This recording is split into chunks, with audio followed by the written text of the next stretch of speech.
আসসালামু আলাইকুম রহমতুল্লাহ। কেমন আছেন সবাই? আশা করি সকলেই ভালো আছেন।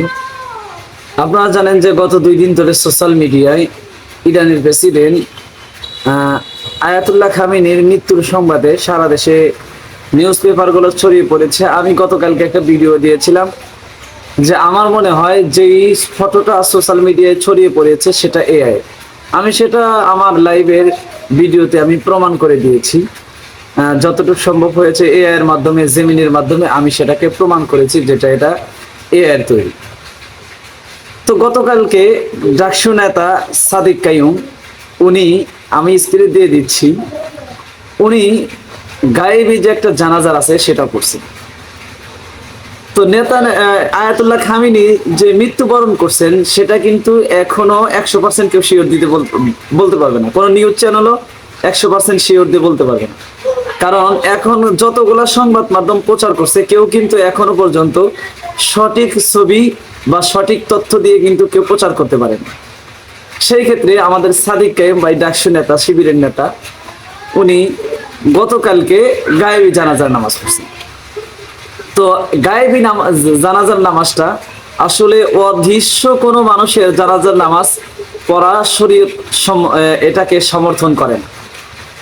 কোনো মানুষের যদি জানাজার পড়তে হয় তাহলে তাকে হাজির করে তারপরে তাকে জানাজার পড়তে হবে। গায়েবী জানাজার এটা শরীয়ত কখনোই বর্ধিত করে না, এটাকে সমর্থন দেয় না। তো সেই বিষয়ে আমাদের সমাজের আলোচিত বক্তা মুফতি নুরউদ্দিন কাসিমি সাহেব, উনি একটা মজার একটা গল্প উনি শেয়ার করেছেন, যেটা ওনার সাথে ঘটে গেছে। আমি সেইটা আপনাদের সামনে একটু আলোকপাত করার চেষ্টা করব। তো কাসিমি সাহেব উনি বলতেছেন যে আমি একটা মসজিদের খতিব ছিলাম, ঢাকা একটা মসজিদের খতিব ছিলাম। তো হঠাৎ জুমার নামাজের পূর্বে আমাকে একটা যুবক এসে বলতেছে, হুজুর আমার বাবার জানাজার নামাজ পড়াইতে হবে। তো কাসিমি সাহেব বললেন যে তোমার বাবার লাশটা কোথায়? বললো লাশটা তো এখনো আনি নাই, লাশটা তো বিদেশে আছে।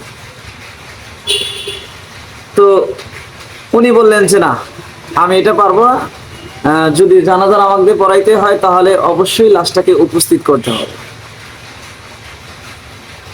তো তখন যুবকটা চলে গেলেন।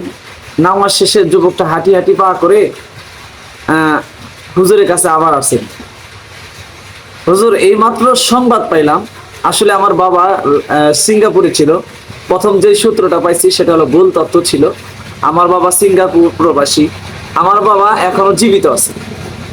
তাহলে দেখেন, জীবিত মানুষের সেটা জানাজার হয়ে যাইত, কিন্তু সেই ক্ষেত্রে শরীয়ত এটাকে সমর্থন করে না। আরো এরকম অনেক ঘটনা আছে যেগুলোকে মানুষ, প্রথমে আমরা অনেকেই শুনি যে উনি মারা গেছেন। আমাদের সিরাজগঞ্জের নাসিম সাহেব, আমরা 2 সপ্তাহ আগে শুনলাম যে মারা গেছেন।